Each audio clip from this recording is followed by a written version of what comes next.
Ladies and gentlemen, in just a few moments, our show will begin.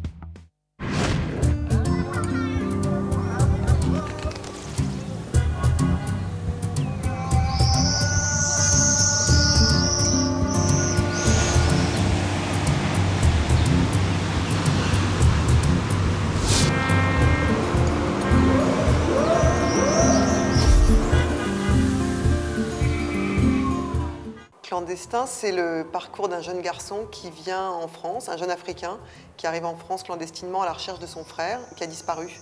Et sa famille l'a envoyé le chercher parce qu'il s'inquiète et donc il doit le retrouver ou sinon se substituer à lui parce qu'évidemment la famille vit aussi de l'argent qu'envoie le frère. On a fait un bon mois et demi de casting, on a vu beaucoup de comédiens. Très vite, ça s'est resserré autour de 2-3 autour desquels on a demandé de revenir. Et puis, en fait, Yann Ebongue s'est imposé assez naturellement à nous. Ça, c'est Paris. Oui, enfin à côté. Tu vas à Paris? Ce soir, oui. Je viens avec toi. Non, j'ai pas de place. On est 4 et je dois ramener une table. Je suis désolé. On raconte l'histoire de Salif. Et en tant que tel, ce gamin qui est perdu avec une mission presque impossible d'arriver à rentrer en France, d'arriver à trouver son frère, d'arriver à soutenir tout ce monde, de ne pas se faire prendre, on est avec lui parce qu'en fait, c'est l'histoire d'un jeune homme et c'est complètement universel parce que c'est tellement juste et ramené à ses inquiétudes essentielles ou à sa force de vie, en fait. Et donc, comme on n'essaye pas de parler des gens en général, mais qu'on parle vraiment de celui-là en particulier, je pense que c'est fédérateur parce que tout le monde peut s'identifier à lui, c'est des choses très simples qui lui arrivent.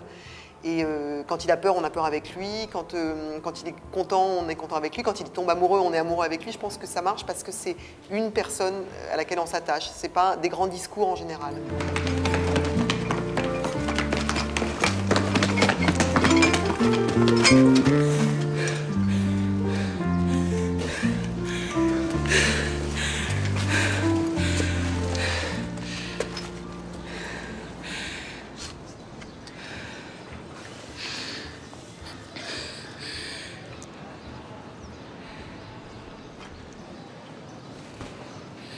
Je dois partir.